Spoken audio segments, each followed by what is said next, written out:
Përshëndetje të gjithëve. Nëse kemi ardhur në finalen, në saktë në gjysmën finale në fakt të DBI 5.1 gjatë kulturës së debatit. E di që keni shumë emocione, sepse njëra nga skuadrat do kalojë tek finali e madhe që do zhvillohet në datën 30 tek hoteli Rockner. Por pavarësisht kësaj, sido që të jeni fitues, sepse ne do jeni fitues të çmimit të tretë ose të katërt. Kështu që në të tilla raste shpreha pjesëmarrja është vërtet e rëndësishme, ka vërtet vlerë në këtë projekt. Sot kemi dy shkolla që kanë pasur një rrugtim të gjatë dhe janë ndeshur me, le të themi, në rrugtimin e tyre me 100 skuadra të cilat janë kualifikuar të një ndarje gjeografike në 61 bashki, dhe kemi Sami Frashërin nga Bashkia Tiranë dhe Fletrat e Dijes nga Bashkia Fier. Unë nuk kam pasur mundësi të ndjek në të gjitha debatet, por di që jeni dy skuadra super të forta dhe jam e sigurt që vlerësimi juaj ka përqen me një diferencë shumë të vogël pikësh, që sepse është një skem debati, por në të vërtetë të gjithë jeni fitues përveç faktin që keni arritur deri këtu. Duhet ju uroj shumë suksese dhe ta shijoni çdo moment të zhvillimit të këtij debati sot. Rregullat e debatit ju i njihni, unë thjesht më duhet i përmend për pak. Do jenë 2 raunde debati. Në raundin e parë, në të cilin do të, le të themi, ju keni temat për sa i përket paketave kërkimore, dhe raundi i dytë i cili ka temat spontane. Për të dyja raundet do keni një kohë përgatitore rreth 7 minuta. Në raundin e parë secili nga ju do të flasë nga 1 minutë, dhe në raundin e dytë lideri, që në rastin konkret nga Sami Frashëri kemi Arbrin dhe nga Fletrat e Dijes është Klajdi, do të flasin 4 herë nga 2 minuta.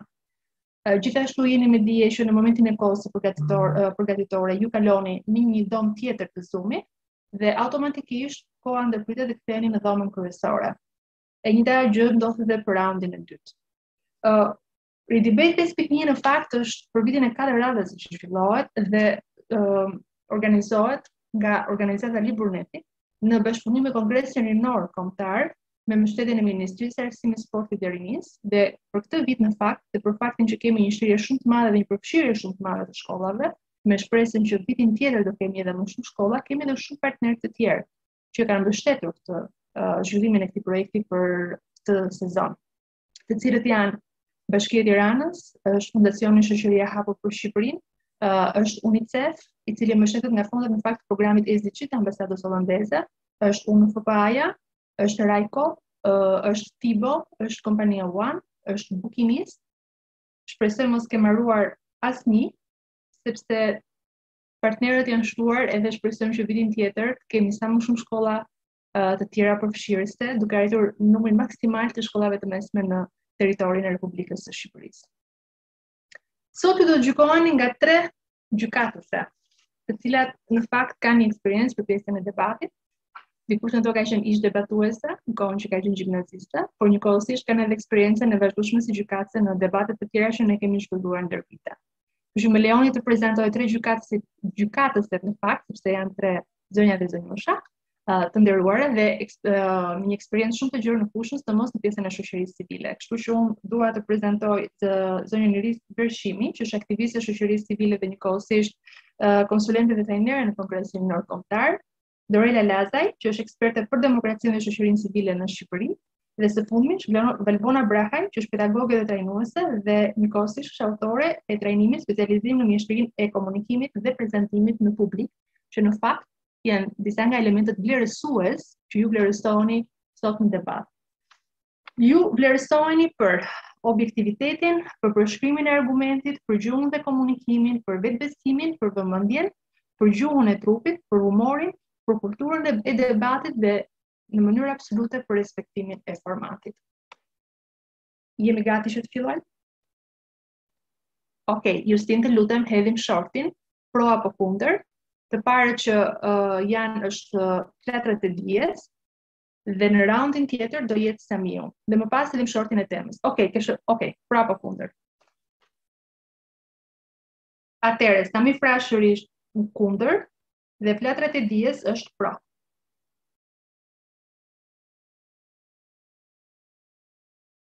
Tema: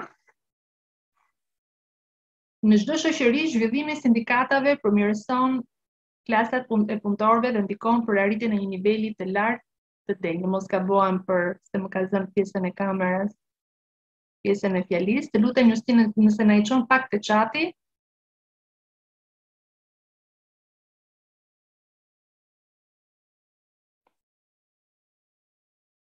Në çdo shoqëri, zhvillimi i sindikatave përmirëson kushtet e punëtorëve dhe ndikon për arritjen e një niveli të lartë pune të denjë.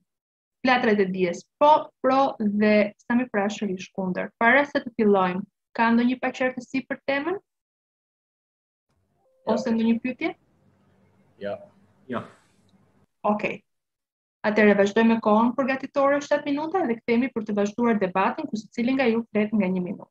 E të para që fillojnë është skuadra pro që janë flatrat e dijes. Shihemi pas pak bashkë.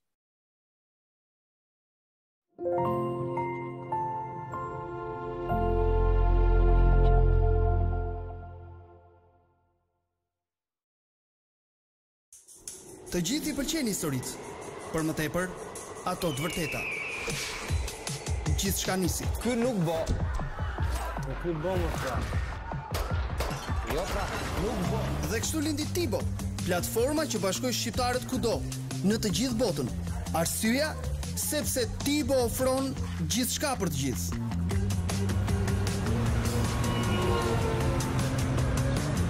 Ka opsione të shumta, por të thjeshta për të përdorur. Me Tibo, ti zgjedh vetë kur dhe çfarë të shohësh sepse e ke këtë mundësi. Sa i takon eventeve, ne kemi programacionin më të plot në gjuhën shqipe, pa harruar sportdarsit dhe ata që nuk duan të lënë pa ndjekur asnjë film. Sigurisht, edhe një arkiv shumë të pasur. Dhe gjitha këto i merr me vete kudo. A thua se je gjatë gjithë kohës në kinema.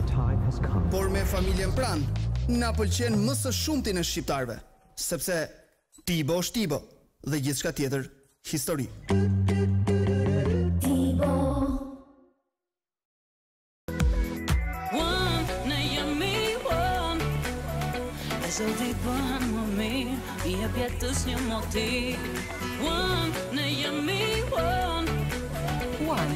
Çdo ditë më mirë.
Okej, atëherë, nëse jemi gati me pjesën e debatit dhe të parë që fillojnë është skuadra pro, që është flatrat e dijes. Kështu që jemi gati të fillojmë? Okej. Mund të fillojmë tani. Okej, përshëndetje, Gledere Sulli nga Shkolla Flatrat e Dijes. Pa humbur kohë doja të uroja debatin me shumë sukses maksimal të dyja skuadrave sot dhe gjithashtu doja të nisja dhe shtjellimin e argumentit tim, duke përmendur një shprehje nga një prej milionerëve të parë të Amerikës, Phineas Taylor Barnum. Paraja është mishë rritmerrshëm për shërbëtor i shkëlqyer. Aspektet pozitive të formimit të sindikatave, posaçërisht në botën financiare, një botë shumë e rëndësishme kjo për jetën tonë, duhet thënë kjo, përfshin aftësinë për të shpërndarë rrezikun duke maksimizuar shpërblimin. Për shembull, nëse një grup tregtarësh dhe ndërmjetësh të pavarur formon një sindikat gjatë një muaji, veçanërisht aktiv në tregje, më shumë aksione mund të blihen dhe të shiten. Me grupin që bashkërisht merr përsipër rreziqe, ndërsa merr më shumë para për të përdorur për të maksimizuar shpërblimin e mundshëm. Kjo gjithashtu do të thotë se grupi gëzon luksin për të marrë tregtime të rrezikshme me më pak frikë nga pasojat e rrezikut të mundshëm. Faleminderit shumë. Përshëndetje, si fillim falenderoj Gledjen për argumentin e saj dhe dua të them se pikpamjet tona takohen disa pika. Po, qëllimi i sindikatave është pozitiv dhe i admirueshëm. por fatkeqësisht ajo që ndodh brenda kuporës ndryshon nga ajo që ndodh në fasadë. Në vetvete, sindikatat nuk punojnë për përmirësimin e kushteve për punëtorët, por për shpërblimin e tyre. Shikojmë disa shembuj. Shohim Rusinë dhe Taxhikistanin, dy republika ish-sovietike. Një punëtor sindikate në Rusi paguhet afërsisht 300 euro në muaj, ndërsa në Taxhikistan 92 euro në muaj. Dhe çfarë ndryshimesh ka Rusia dhe Taxhikistani? Nivelin ekonomik. Kjo tregon se synimi i sindikatave nuk plotësohet në çdo lloj shoqërie, por vetëm në shoqëri të zhvilluara, të drejtat e punëtorëve janë tashmë të siguruara dhe të saktësuara. Faleminderit. Falenderoj Marsidin për argumentin e dhënë, më duhet ta kundërshtoj. Pikë së parë doja të thoya që sindikatat bëjnë të mundur rregullimin e marrëdhënieve në shumë fusha të jetës, gjë që është mjaft e timpuruese në disa raste. Kemi për shembull sindikatat e mediave, siç është BBC, e cila është një ndër më të mëdhajat, ose sindikatat e biznesit, të shitjeve, të financës e të tjerë, të cilat e forcojnë më shumë zhvillimin dhe çojnë punën përpara. Mund të përmendim dhe sindikatat mund të përmendim gjithashtu dhe rregullimin e marrëdhënieve që kryejnë sindikatat në shumë aspekte të jetës dhe në shoqëri, gjë që ka domosdoshmërisht nevojë dhe kjo e bën përdorimin e sindikatave mjaft premtues dhe frutëdhënës. Mund të themi që një sindikat e themeluar e pronave tregtare dhe komerciale ka mundësi oprimi pune për shumë veta dhe prandaj kjo i jep sindikatave akoma dhe përparësi dhe një avantazh më të madh. Faleminderit. Përshëndetje.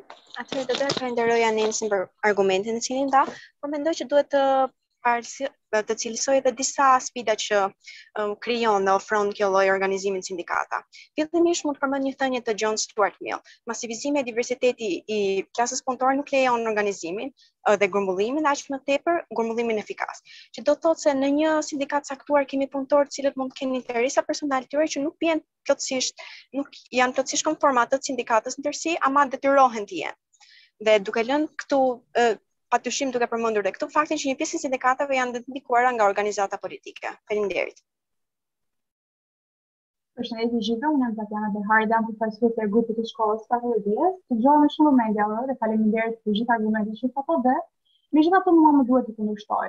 Fillimisht kur flasim për sindikatat, mua më duhet patjetër të përmend një fakt shumë të rëndësishëm. Ne e dimë se shumica e shqiptarëve janë emigrantë jashtë shtetit, çka do të thotë se kur ata ndodhen në një shtet të ri, pa mbështetje ekonomike apo sociale, fillimisht ata detyrohen që të drejtohen punës formale apo të quhen ndryshe edhe punës së zezë.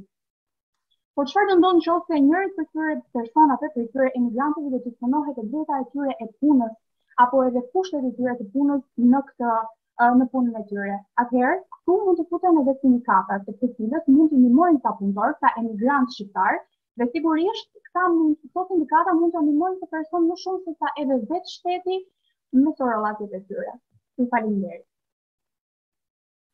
Falenderoj të tre parafolësit e mia të shkollës Flatrat e Dijes, dhe desha të vend duke faktin që dy folësit e pare, përkatësisht Gletja dhe Nensi, i morën sindikatat si një organizim të madh i cili ndihmon përgjithësi grupimet e fuqishme ekonomike, siç ishin korporatat e mëdha apo fusha të tjera përgjithshme të jetës e cila është media. Por ta kuptojmë që sindikata është edhe diçka më e vogël, më pranë njerëzve dhe jo gjithmonë kjo lloj organizimi ku një individ duhet të përmbledhë që të gjithë interesat e një grupi të madh shoqëror, nuk është gjithmonë efikas dhe shpesh herë del kundër rrymës përgjithshme. Gjithashtu për këtë që tha Tatiana, për punën në zezë, duhet të themi që njerëzit që punojnë në zezë nuk njihen ligjërisht as nga vendi, por në përgjithësi as nga punëmarrësit dhe sindikatat në shumicën e rasteve nuk kanë atë fuqi që sado i avancuar të jetë kjo organizim, nuk mund ta kenë fuqinë ligjore që i mbështesin këta të fundit. Faleminderit. Atëherë përshëndetje, unë jam Gjyle Mazonja dhe jam pjesë e skuadrës të shkollës Flatrat e Dijes. Neve mbrojmë temën pro sindikatave dhe në fakt unë dua të bie në kundërshtim me të gjithë parafolësit e mi nga skuadra tjetër. Duke filluar me Marsidën e cila thotë që sindikatat mendojnë vetëm për veten e tyre dhe nuk janë ato që thuhet në vërtet, por sindikatat duke përmendur shprehjen e Joe Biden, presidentit të tanishëm të Amerikës, në fakt ndërtuan klasën e mesme. Ato ndërtuan Shtetet e Bashkuara të Amerikës siç ne i njohim sot. Duke dalë në kundërshtim me Aurorën dhe Arbrin tani në fund, dua të përmend shprehjen e Margaret Mead, e cila thotë: "Asnjëherë mos ndryshoni në një grup qytetarësh të zhytur në mendime, të përkushtuar, nuk mund të ndryshojnë botën." Në të vërtetë është e vetmja gjë që ka ndodhur ndonjëherë. Duke mbështetur dhe argumentet e Tatianës dhe duke rrëzuar argumentet e Arbrit, unë dua të shtoj faktin se sindikatat kanë ndihmuar në promovimin e barazisë ndërmjet emigrante. Në të vërtetë në Amerikë ka qenë gjithmonë më e larmishme. Faleminderit. E falenderoj Vilmen për qëndrimin e saj, por do doja që këndvështrimin ta hidhnin tek sindikatat në Shqipëri. Sindikatat në Shqipëri në shumë raste është vërtetuar që bashkëpunojnë me organizata proqeveritare dhe ndikohen ekonomikisht duke devijuar nga qëllimi i tyre primar. Sindikatat tradhtojnë interesat e tyre, tradhtojnë interesat që janë besuar për përfitime personale, duke lënë në mes të rrugës zgjidhjen e kërkesave apo dhe më keq, kur situata agravon në protesta paqësore ose akoma më keq jo paqësore. Faleminderit. Përshëndetje, Qëndruesinja Lika dhe bëj pjesë në grupin pro temës. Si gjoha me shumë vëmendje argumentat e parashtruara nga grupi kundërshtar, me shumë vëmendje më shumë Aurorën dhe Georgian, që përmendi varësinë e sindikatave në politikën, çfarë dua ta kundërshtoj. Për sa i përket kësaj çështje, Frank Hanken, ish funksionar nderi i dy sindikatave gjermane, ka bërë një studim rreth disa sindikatave në disa vende të botës, të cilat kanë studiuar me sukses prezencën e pushtetarëve të tyre në parlament, duke nxjerrë në par gabimet e tyre në funksion të tyre. Pra, jetojmë në një shoqëri kapitaliste dhe duam pushteti ose themi politika e fundimin kudo. Kështu që sindikatat e kanë të rëndësishme varësinë e tyre nga politika, por ato marrin më të mirën e tyre dhe e kthejnë në cilësi të tyre. Pra, i vëzhgojnë pushtetarët, nxjerrën në par gabimet e tyre dhe arrin qëllimin. Kushtet e mira të punës së denjë që përmbajnë punëtorët e këtyre sindikatave, qëllimin e tyre të duhur. Ja pse sindikatat ja vlen për shoqërinë tonë. Faleminderit. Ju falenderoj për argumentat. Në fakt, çfarë po dëgjoj deri tani janë më shumë argumenta teorike se sa praktik, ose në fakt me shembuj ose me fakte të suportuara në jetën e vërtetë. Kur thot për shembull një parafolca ime Tatiana që mund të futen sindikatat për ndihmuar shqiptarët jashtë vendi, shembull që dha, mund të futen apo futen. Ka një diferencë shumë të madhe. Mund të rrim duke marrim shembull hipotetik, por nuk është ajo për cilën po flasim këtu sot, po flasim a ndihmon apo jo, a do ndihmon të zhvillimit të tyre. Le të flasim pak për zhvillimin e tyre në vendet me një ekonomi më të ulët si India, vendet e Afrikës dhe Amerika Latine. Si mund ndihmojnë sindikatat këtu kur një zhvillim shoqëror që është i rënuar aq i ulët, nëse sistemi politik nuk arrin ta suportoj këtë zhvillim të sindikatës ose nuk i suporton këto të drejta punonjësve, si mund ndihmojë sindikata? Faleminderit. Përshëndetje të gjithëve. Qem Joana Kina dhe dëgjova Devi me shumë vëmendje dhe falenderoj për argumentat e tij së bashku me skuadrën kundërshtar. Devi tha së bashku me Marsidën, tha që këto janë fakte dhe vetëm teorira. Jo, Devi, bashkë me Marsidën, nuk ka fakte as teorira, sepse edhe siç ka thënë filozofi Nietzsche, nuk ka fakte, ka vetëm interpretime. E për sa i përket pjesës e Indis dhe Marsida që përmendi Kazakistanin dhe Republikën Sovjetike, është e vërtet çdo shoqëri ka kontradiktat e saj. Po edhe India ka kontradiktat e saj, ashtu si dhe ka Shqipëria që përmendet në rastin Shqipëri. Po ju përmend dhe unë një rast në Shqipëri, ku grevat e njëpasnjëshme të sindikatës së metalurgjisë në Elbasan në vitet 2011, 2010, 2013 shënuan një ndikim pozitiv në përmirësimin e sindikatës. Dhe do ta mbyll me shprehjen e Sartrit, thoshte se ekzistencializmi është humanizëm, pra gjithçka nis ka humanizmi jon. Faleminderit. Atëherë, respektoj Joanën për argumentin që dha, por unë do të thoya përderisa ti thua pse jo thoni fakte të tjerë dhe ke përmendur deri tani dy filozofë. Pra, çfarë duhet thënë ti nuk mbështetet në objektiv, për mbështetet në thëniet e filozofëve. Duke folur për nëse nuk gaboj emrin, Gledja, ajo foli për botën financiare dhe aksionet. Po e dini ju që rrogat dhe vendet e punës në treg rregullohen fal funksioneve kërkesë-ofertë. Këto sindikata i kërkojnë të rritet rrogën në mënyrë artificiale. Pra, kjo sjell normalisht pafundësi, inflacion dhe duke marrë shembullin e krizës ekonomike të viteve 70 në Amerikë, mund të sjellë dhe pafundësi të tejskashme që mund zgjasë disa vite. Faleminderit. Atëherë përshëndetje të gjithëve, unë jam Kladi Merkaj, përfaqësuesi i shkollës Flatrat e Dijes dhe mbaj qëndrimin pro. I falenderoj të gjithë paraforcit e skuadrës kundërshtare dhe me gjithë respektin që u takon më duhet i kundërshtoj. Nisë pari me Marsidën, Aurorën dhe Arbin. U vure një farë skepticizmin atë çka ju thoni për shkak se ju keni dyshime në funksionimin dhe organizimin e tyre. Po marr një rast konkret për t'ju përgjigjur njëkohësisht dhe rastit të Georgias që përmendi Shqipërinë, të marr sindikatën SPAR, Sindikata e Pavarur e Arsimit të Shqipërisë. Ka 30 vjet që funksionon dhe nga 500 që ishte numri në fillim ka vajtur në 15.000 numri i mësuesve në ditët e sotme. Pra unë shoh një efikasitet dhe një besim. E më pas për t'ju përgjigjur David, i tha Tatjanës, ju drejtuar Tatjanës në qoftë se, por në fakt ishte dhe ju ai që thatë në qoftë se do të ndikojnë në Indi apo nuk do të ndikojnë sindikatat. Dhe në fund sant ne u nisëm patjetër nga shprehje filozofike për të përcjell atë çka ne donim nga faktet. Faleminderit. Përshëndetje, jo vetëm në vendet të pazhvilluara, por edhe në vendet të zhvilluar, sindikatat sjellin probleme shumë të mëdha në demokracinë dhe në shoqërinë e tyre, sepse ato përdorin pushtetin e tyre për të çuar antarët në retorika ekstremiste dhe sidomos të ekstremiste të majta, sepse ne shohim në Gjermani, Francë dhe Spanjë në protestat e ekstremit të majt, kemi shumë antarë dhe kryetarë të sindikatave, dhe në to dëgjohen shumë retorika që ne në Shqipëri njohim shumë mirë, në retorika të luftës së klasave, tregohet se si punëtori në thonjza shfrytëzohet apo nuk vlerësohet mirë puna e tij, ndërkohë që kjo nuk është e vërtetë. Ne kemi ligje për rregullimin e këtyre marrëdhënieve dhe më vjen keq të shoh që përdoren shprehjet e Nietzsches dhe të Sartrit në këtë kontekste dhe më duket sikur nuk e keni kuptuar mirë filozofinë e Nietzsche dhe të Sartrit përderisa e përdoren në këtë kontekst. Faleminderit. Falenderoj parafolësit e mi për të gjitha argumentet e dhëna dhe gjithashtu duke i respektuar do të më duhet i kundërshtoj. Do ta nisja fillimisht me Arbin, parafolësin tim, që përmendi problemet që sjellin sindikatat me demokracinë. Më lejoni të them se vetë sindikatat e punës kanë një strukturë shumë demokratike, ku e dëshmojnë këtë që nga fillimi apo organizimi i tyre. Pasi ato mbajnë zgjedhje për oficerët apo e prorët, të cilat do ngarkohen më pas për të marrë vendime për të gjithë anëtarët e kësaj organizate. Gjithashtu, sindikatat do luftojnë në një mënyrë aktive për barazinë ndërmjet të gjithë punëtorëve të tyre. Më pas do të më duhet të kundërshtoj gjithashtu edhe faktin se nuk janë efikase, apo sepse ne jemi mbështetur më shumë në teori. Ku e shikojmë se sindikatat janë pikërisht efikase. Marr këtu rastin e raporteve të fundit nga Instituti i Politikave Ekonomike, që tregojnë se sindikatat janë shumë të mira për punëtorët, veçanërisht në kriza si ajo e tanishmja e COVID-19. Pasi studimi, vënë në duke se punëtorët e bashkuar kanë qenë në gjendje që të sigurojnë paga më të mira, pagesa gjithashtu për periudhën të cilën ata kanë qenë të sumur. Faleminderit.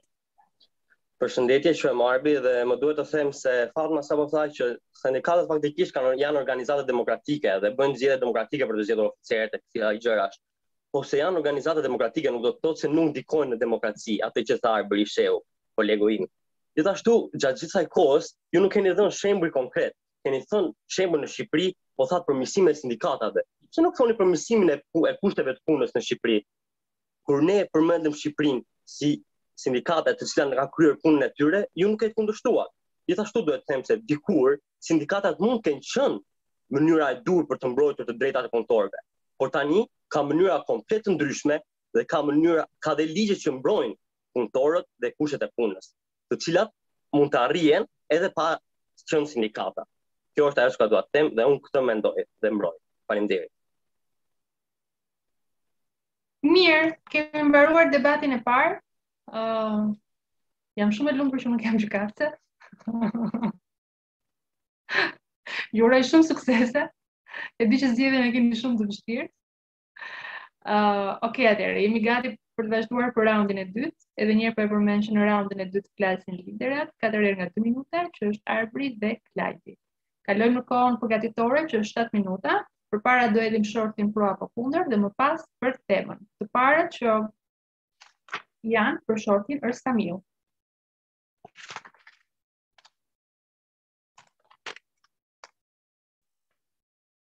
Atëherë, Sami Prashëri është pro dhe Flatrat e Dijes janë kundër. Justin, të lutem temën. Tema e për raundin e dytë është temë pa paketë kërkimore dhe është temë spontane. Ndjekja e klasave artistiko-kulturore sportive në shkollat e mesme duhet të nxiten si një mundësi për zhvillimin e talenteve. e kemi dhe në chat. Pra edhe një herë, ndjekja e klasave artistiko-kulturore sportive në shkollat e mesme duhet të nxiten si një mundësi për zhvillimin e talenteve. Sami Frashëri është pro dhe flatrat e dijes janë kundër. 7 minuta kohë përgatitore dhe kthehemi përsëri në dhomën kryesore në Zoom.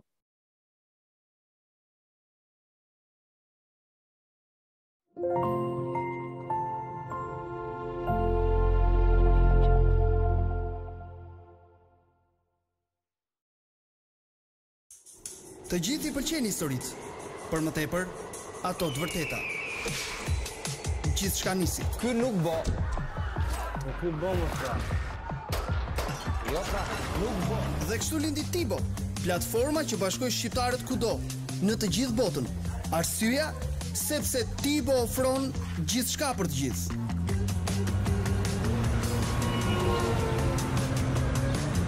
Ka opsione të shumta, por të thjeshta për të përdorur.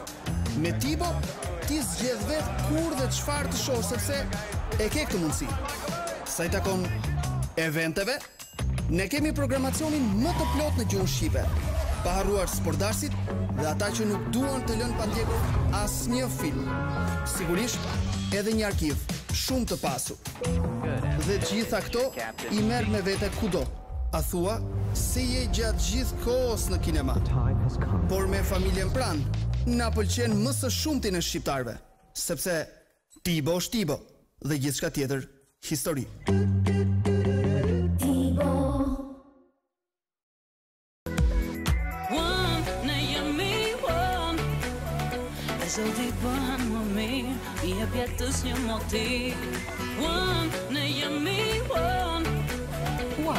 Çdo ditë më mirë.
Okej, jemi rikthyer për raundin e dytë të debatit. Arber dhe Klajdi jeni gati? Po. Si rregull, fillon skuadra pro, pra fillon Klajdi nga shkolla Sami Frashëri. Klajdi, Arberi mund të fillosh. Okej. Unë jam përshëndetje, unë jam pro temës së futjes së klasave sportive, artistike, kulturore në kurrikulat shkollore, sepse do filloja ta nisja me përkufizimin e fjalorit gjuhës shqipe të fjalës edukim. Më duhet ta lexoj, është ndikim me punë të vetëdijshme, sistematike dhe pa ndërprerje për formimin e zhvillimit të përgjithshëm të veçantë të njeriu atë një grupi njerëzish për mënyrën e të menduarit, për ndjenjat e tyre e të tjerë.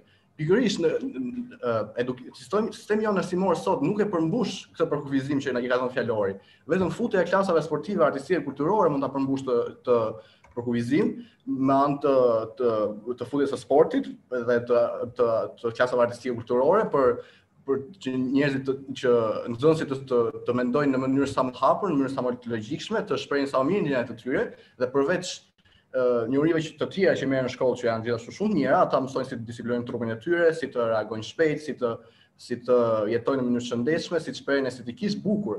Përveç kësaj, në kohën tonë ne shohim një individualizëm të shtuar, sidomos tek të rinjt, arsyet e këtyre janë të ndryshme, por unë mendoj se ilaçi më i mirë për këtë janë klasa, pikërisht klasa sportive, artistike, kulturore, nëse ato futen në shkollat tona. Faleminderit. Përshëndetje sërish, unë jam Klajdi Merkaj dhe përfaqësoj klubin e shkollës Flatrat e Dijes. Mbaj qëndrimin kundër për sa i përket hapjes së klasave kulturore, artistike dhe sportive në shkollat e mesme. Të falenderoj Arbër për çdo argument të parashtruar nga ana juaj, ju vlerësoj dhe ju uroj suksese. Por me qenë se ju e nisët me një përkufizim të edukimit, por nis dhe unë me një thënie nga vetë Picasso, që ka qenë një autor dhe një piktor njëkohësisht, i cili ka thënë tekstualisht kështu: gjithçka që ne imagjinojmë është reale, por në qoftë se ne flasim për realitet, duhet të jemi sa më racional, pasi dhe vetarti merr format e veta sa më utopike. Çfarë dua të them? Dua të them se ashtu siç e përmendët dhe ju në fillim, duhet të hapen këto klasa. Në fakt për këtë jam dakord që këto klasa duhet të jenë të pranishme, por nuk kam pse të jenë në shkollat e mesme. Ne këto klasa i kemi të zhvilluara në kurrikulën e shkollave nëntëvjeçare. Nuk kemi pse ta bëjmë në shkollën e mesme, pasi siç e dim në shkollën e mesme duhet të jetë momenti ku ndodh formimi i individit dhe zgjedhja e tij për të ardhmen. Nuk është momenti ku ai do të njihet me botën, me shkencat. Më thatë se mund të mësojmë për shëndetin, për disiplinën, për të ndikuar në grup, por në fakt këto klasa ndoshta jo aq të thelluara, por ato gjenden. Kemi orën e edukimit fizik, kemi orën e artit figurativ, të paktën në shkollën ku unë bëj pjesë, këto klasa janë dhe aty ndodhemi. Për sa i përket bashkëveprimit dhe individualitetit, këto mund të arrihen dhe në klasat shkencore, mund të arrihen dhe në organizatat dhe klubet shkollore pasdite që mund të jenë shkencore, mund të jenë të olimpiadave e të tjerë.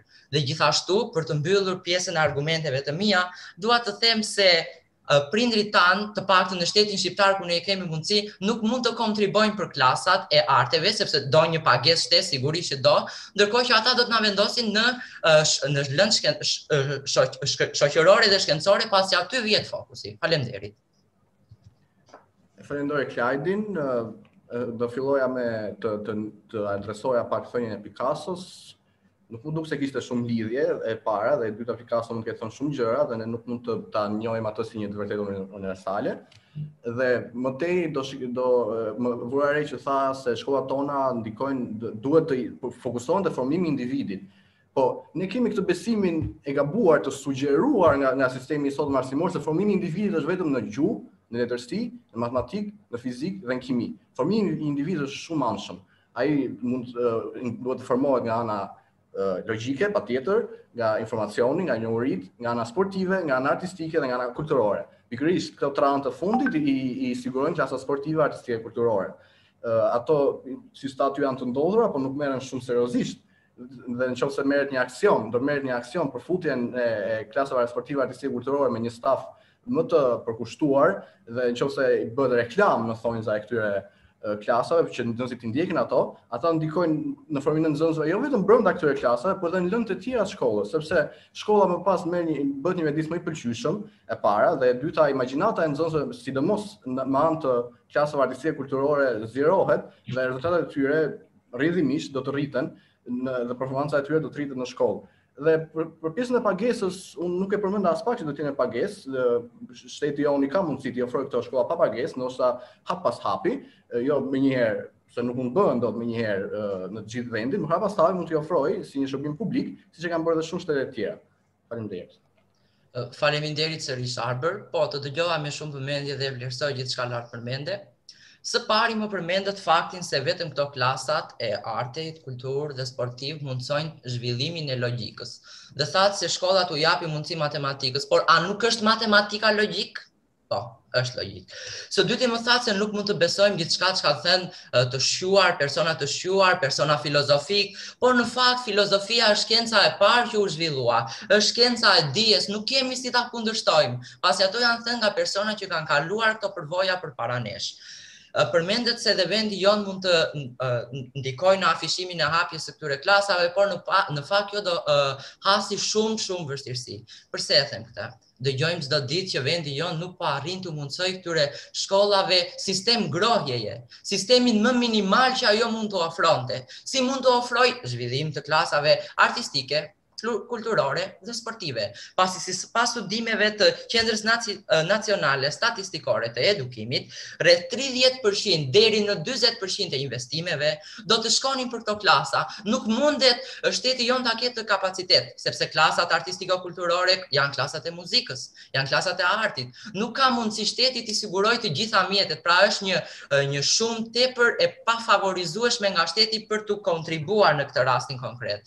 Dhe së fundmi dua të them se në qoftë se ju përmendët gjithashtu se këto klasa po hapen në çdo shtet tjetër, por në fakt kjo gjë nuk po ndodh.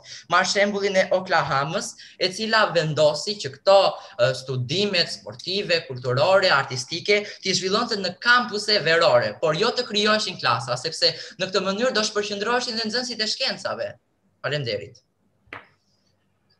E falenderoj përsëri Klajdin, por në logjikimin e tij vura disa gabime. Së pari unë nuk thash që klasa sportive artistike kulturore do ndihmojnë në logjik, unë thash që klasat e tjera që ne kemi ndikojnë në logjik dhe në informacionin e marrë, që siç janë matematika, fizika.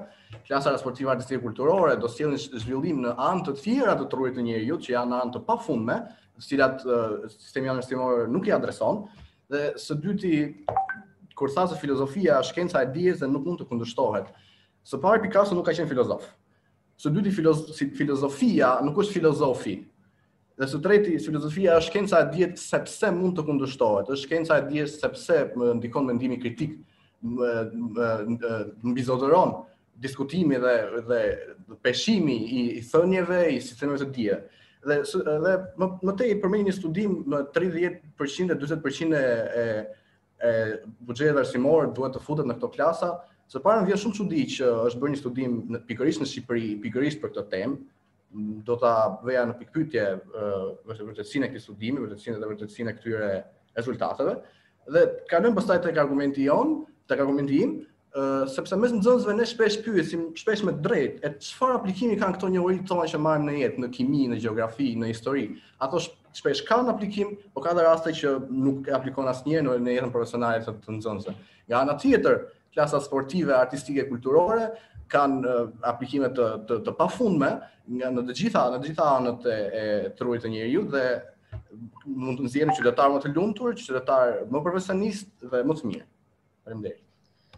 Faleminderit sërish Arbër. Së pari, unë nuk thash që Picasso ishte filozof, thjesht thash Picasso dhe shumë filozof të tjerë. Së dyti më përmendet se nuk mund ta besoni një studim të tillë, unë ju dhash dhe emrin, mund ta kërkoni, ta vërtetoni, sepse unë mbaj përgjegjësi për atë çka them në këtë debat. Së treti më tha, dua të them gjithashtu se ne jetojmë në shekullin e 21, në një shekull ku ekziston teknologjia, ajo po avancon, ndaj unë mendoj, dhe jo vetëm mendimi im, por i gjithë grupi im dhe shumica e shkencëtarëve të ditëve të sotme, mendojmë se më shumë përparësi duhet i jepet STEM. Duhet i jepet klubeve STEM, klubeve teknologjike, klubeve shkencore. Marr rast këtu në vitin 12 kur shkolla Sakureta kaloi nga këto klasa, kaloi në klubin STEM. Pra ato u hapën këto klasa, u aplikuan, u pasën nuk dhanë rezultat dhe më pas kaluan në shkollë STEM, në shkollë teknologjike. Gjithashtu dua të them se nuk është me patjetër e nevojshme të jetë hapja këtyre klasave për promovim talenti. Ne po flasim për zhvillim dhe promovim talenti. Janë të shumta aktivitetet ku këto talente mund të sfidohen dhe të krijohen. Po flas nga jeta e përditshme ku jo më parë se 2 javë në shkollën Flatrat e Dijes, ku dhe unë jam pjesë, 4 nxënëse të talentuara të shkollës sonë, që i përshëndes, morën pjesë në një ekspozit arti. Ne nuk kemi klasa të tilla. Përkundrazi, ne kemi vetëm klasat e orës mësimore. Ato mjaftuan që këto vajza të gjenin talentin, krijuan ekspozit, erdhën dhe artistë nga i gjithë fieri dhe i panë. Pra në këtë pikë unë dal në konkluzionin se nuk është e nevojshme për promovim talenti. Talenti mund të promovohet në anë të ndryshme, në fusha të ndryshme. Madje në qoftë se mësuesi është i Zot, ai mund ta menaxhojë dhe orën mësimore, mund ta menaxhojë fare mirë ç'është e drejta, në mënyrë që të bëhet aplikimi i këtij talenti dhe zhvillimi. Faleminderit. E falenderoj përsëri Klajdin për herë të fundit për argumentin e tij.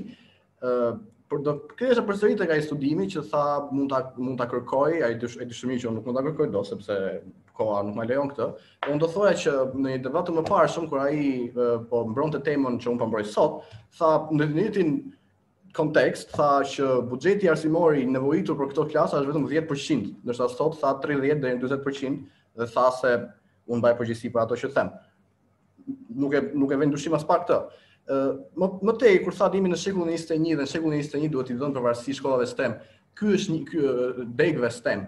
Ky është një besim, është besim i gabuar. Në shekullin 21 duhet i vënë patjetër STEM, por duhet i vënë vëmendje shëndetit mendor i shoqërisë sotme po shkon gjithnjë ta pjet. Dhe është e vërtetuar shkencërisht, literatura e sotme thotë se sporti rrit lumturinë, rrit sekretimin e hormoneve të lumturisë. Arti dhe kultura përmirëson mënyrën se si ne shpreh emocionet tona dhe në Shqipëri historikisht ne emocionet ndrydhen dhe kjo do i bënë mirë sidomos për shoqërisë shqiptare. Dhe përsëri nuk më duket shumë e papranueshme të thotë duhet jepet rëndësi shkencave eksakte dhe përsëri të thuash nuk ka pasur nevojë për klasat artistike kulturore sepse 3-4 vajza kanë arritur nivel të lartë në një kompeticion, ato nuk suksese për ato vajza, por kjo nuk shndron logjikisht. Ne duhet të synojmë më të mirën, nëse ne do të kishim klasa sportive artistike kulturore nga shkolla Flatrat e Dijes, mbas nuk do dilin 3-4 vajza, por do dilin 14, 15, 16, ne synojmë gjithmonë më të mirën dhe shfrytëzimin e talenteve në mënyrë më të mirë të mundshme. Faleminderit. Faleminderit sërish Arbër, po kam thënë 10%, por jam dalur te klasa sportive. Sot i mora të treja grupet së bashku dhe sigurisht që përqindja atyre rritet. E para.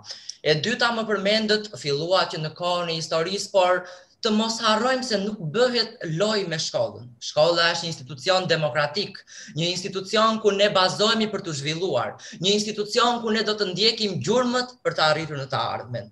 Pra ne nuk mund të bëjmë loj me shkollën dhe të kalojmë sa në njërën klasë në një tjetrën. Është e vërtet, unë thash që ishin 4 vajza, ishte një shembull i marrë para 2 javësh, por në fakt kjo nuk ka penguar që të ketë talenta të tjera në klubet sportive, në aktivitetet futbollit e të tjerë që janë raste të pafundme. Siç përmenda dhe më lart, po e rimarr sërish argumentin tim dhe duaja të thoja sërish. Nuk është e nevojshme të hapi në gjimnaz. Është një periudhë 3 vjetore, gjimnazi 3 vjet zgjat. Në këta 3 vjet çfarë do bëjmë më parë? Do studiojmë për lëndët që kemi në provim mature? Apo për lëndët në të cilat do konkurojmë për në universitet?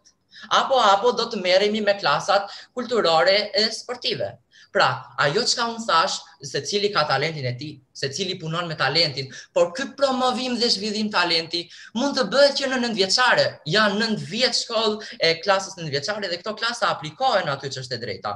Prandaj ato i është dhënë më prirje. Gjimnazi është më i ngurtësuar nga natyra dhe për të vetmen arsye sepse gjimnazi është ai që po i kalon këta breza në të ardhmen. Shkencat eksakte sigurisht që kanë pasur përdorime të gjerë. Kam përdorime të gjerë dhe do vazhdojnë të kemë përdorime të gjerë. Kur nuk i kam hedhur poshtë artet, shkencat shoqërore. Përkundrazi, thjesht kam thënë që nuk është e nevojshme të promovohen në gjimnaze. Faleminderit. Mirë, okay. Po të ishim në salë do ka një super rëkitje për Klajdin edhe për Arbri. Dhe gjithmonë diferencën që e bën në një debat janë pikërisht liderët, për i të së vërtetën. Unë doftoj Erisin, Balbonën edhe Dorelën të kalojnë të dhoma e gjykatësve. Është jo, nuk do Eris. Ka ardhur momenti, duhet. Për të diskutuar edhe për të dhënë vlerësimin tuaj, ndërkohë që bashkë do qëndrojmë për të pritur vlerësimin e 3 gjykatësve.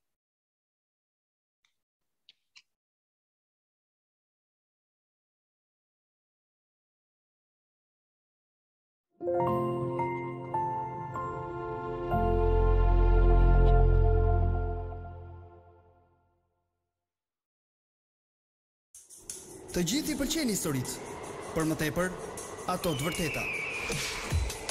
Gjithçka nisi. Ky nuk bo. Ky bo më pra.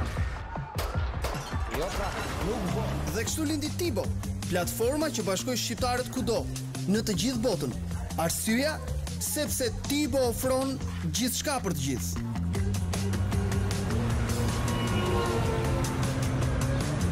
Ka opsione të shumta, por të thjeshta për të përdorur.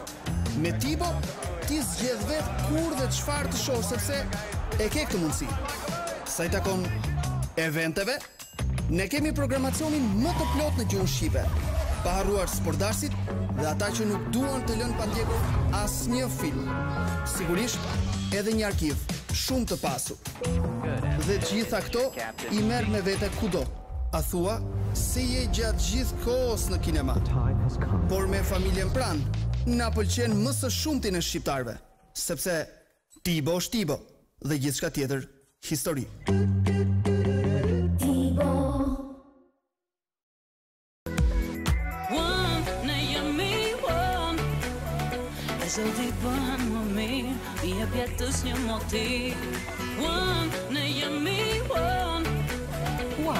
Çdo ditë më mirë.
U kthyet. Okej.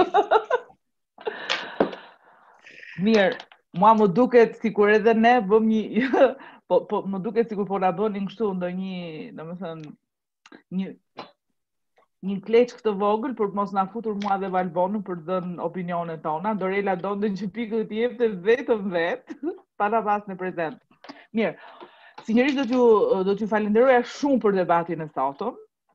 Mua më ka pëlqyer shumë, gjatë gjithë kohës që ju debatonit, ne kemi qenë në komunikim nëpërmjet WhatsApp-it, po ju them që ka qenë vërtet shumë e vështirë për paktën për ne, për të vendosur dhe për të bërë ato ndryshime se kush do të ishte skuadra fituese për ditën e sotme, por për jo gjithë debatin, sepse në fillim fare Aspasiana e përmendi që në fund të ditës ju jeni që të dyja si skuadra fituese.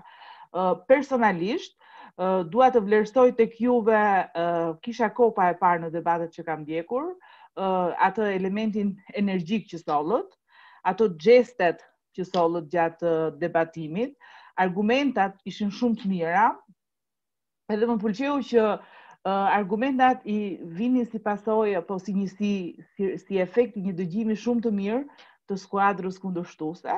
Ishit vërtet shumë mirë, dhe sinqerisht e kemi pasur shumë të vështirë për të përcaktuar fituesin. Du falenderoj shumë në mënyrë të veçantë edhe dy liderat.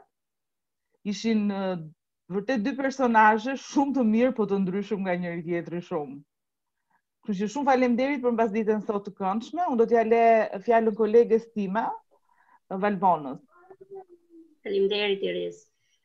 Realisht pjesën më të vështirë sot e ka Dori. I shkreta Dori që të japi pikët në fund, se kështu e vendosëm, që ishte pak për qeshur, të gjithë qeshët edhe për të tensionuar. Ishit të papar, ishit të mrekullueshëm. Realisht ju kam ndjekur dhe në debatet të tjera të dyjave, ju si shkolla, kam ndjekur dhe debatet të tjera, por personalisht jam pafund e lumtur për përmirësimin që shikoj tek ju. Dhe gjëja më e bukur është kur nga debati në debat shikon përmirësim të të rinj, shikon etik, shikon kulturë, shikon debate që njerëzit qeshin, në debate ku ti pavarësisht tensionit, emocioneve, je i matur, je i kujdesshëm, nuk i merr gjërat personale, janë element të papar. Po bisedoja në dhomën tjetër me të dyja koleget e mia, me Irisin edhe me Dorin, edhe realisht ishim shumë të entuziasmuar, edhe tham po, ne duam lidera të tillë në të ardhmen, ne duam të rinj të tillë, që kur debatojnë, mund t'jenë në politikë, në media, në ekonomi, në çdo lloj fushë. Okej, çerti gjosh, se debatojnë me element kulture dhe unë ju përgëzoj pafund. Kjo është gjë më e bukur edhe jo vetëm këtu, ju lutem që jeni në një kampionat të bukur live në YouTube e kudo tjetër, por mbajni të gjëbrëndësojeni, bëjni pjesë tuajën, stërviteni, përmirësojeni, e kam me të gjithë pa përjashtim, edhe kjo është një gjërat më të bukura. Komunikimi është diapazoni më i madh. të hap çdo lloj rrugë të mundshme dhe të ndihmon në çdo lloj pune. Ndaj për ta mbyllur tani ju them shumë suksese, dhe shikoni që e patëm shumë vështirë, diferenca është minimale, shumë e vogël, askush nuk duhet mërzitet, thjesht jemi të lumtur. Do falenderoj shumë moderatorën Aspancën që e njoha, Dorelën, Erisin që më ndihmuan shumë, edhe absolutisht mësuesët që ju kanë ndihmuar edhe ju gjithëve. Shihemi herë tjetër nga unë. Dori ke detyrën më të vështirë për Përshëndetje, faleminderit. Për të dhënë. Faleminderit të gjithëve në emër të kolegëve të mia edhe besoj edhe në emër të stafit të Debate. Donin të falenderonim shumë edhe të dyja ose grupin e zyshave dhe profesorëve që kanë ndihmuar studentët për të përgatitur për këtë debate. Jam e bindur që kanë qenë atje për ta jo vetëm për argumentat, por edhe për mbështetje tërësore për gjatë këtij debati, kështu që faleminderit shumë zyshave. Pati një diskutim aty në dhomën e breakoutit se kush duhet i jepte pikët, edhe unë isha zgjedhja e dytë. Kështu që ma lanë mua nuk e di pse, ndoshta nga që jam merr edhe ndoshta e përballoj emocionet në vap më mirë. Bëj shaka. Okej. Unë do doja të falenderoja shumë. Ka qenë një debat shumë i bukur, shumë i kulturuar. Ne ka pasur një diferencë të vogël pikësh midis të dyja grupeve. Kemi diskutuar se cilat janë cilësitë që na pëlqyen dhe gjëra që nuk na pëlqyen tek ju, do jem shumë e sinqert. Ka pasur edhe gjëra që mund të përmirësohen, shpresoj në përballjen tuaj në finale me kundërshtarët tuaj, të cilat kanë të bëjnë kryesisht me natyrën e të drejtuarit në mënyrë formale dhe jo personale të argumentave ndaj bashkëfolësit. Mendoj se kemi bërë një zgjedhje të duhur, edhe pa humbur kohë, pa ju mbajtur në presion. Kështu ka vendosur juria, edhe kjo është hera e fundit që unë jap pikë se nuk jam për këtë punë. Okej. Atëherë. Flatrat e dijes është vlerësuar me 273 pikë, ndërsa Sami Frashi është vlerësuar me 282 pikë. Atëherë kualifikohet Sami Frashi për finalen e madhe. Aspasiana edhe diçka. Për flatrat e dijes kanë qenë dy skuadra afërsisht në të njëjtin nivel diskutimi, kështu që unë shumë i falenderoj shumë flatrat e dijes, edhe shpresoj që të kemi mundësinë të kemi prap vitin tjetër, edhe shumë urime Samiu që kalon në fazën tjetër. Atëre, Samiu kalon në finalen e madhe, ndërsa flatrat e dijes kalojnë në finalen e vogël, që është për vendin e 8 dhe vendin e 4, i cili do zhvillohen nga 30 qershor tek Hotel Rogner dhe duhet jeni me prezencë fizike. Jam e sigurt që koordinatorja e projektit do ju kontaktoj edhe do ju jap të gjitha detajet e nevojshme që nevojiten për datën 30 në ditët në vazhdim. Zyshirina dhe Zyshanisa, shumë faleminderit nga zemra për të gjithë punën tuaj. Nuk kemi mbaruar punë bashkë, sepse do shikohemi prapë. Edhe ne ju falenderojmë shumë për mundësinë. Sukses të gjithë skuadrës. Për mua jeni të gjithë fitues. Por është formati që duhet patjetër një shkollë të kalojë në të ndeshjet Urime të shkollës Sami Frashi për fazën tjetër. Faleminderit. Ne ju urojmë shumë sukses edhe në debatin e radhës edhe në vazhdimin. Faleminderit, sukses. Atëherë, nesër nëse ka ndonjëri interes për ju mund të ndjek debatin e radhës, i cili është mes shkollës gjysmëfinalen e dytë, mes shkollës protagonistët dhe njëkohësisht Gjimnazi Rëshen. Shumë faleminderit të gjithëve dhe ju uroj shumë suksese për finalen e madhe dhe për finalen e vogël. Mos harroni jeni të gjithë fitimtar dhe kampion debati. Mirupafshim. Mirupafshim.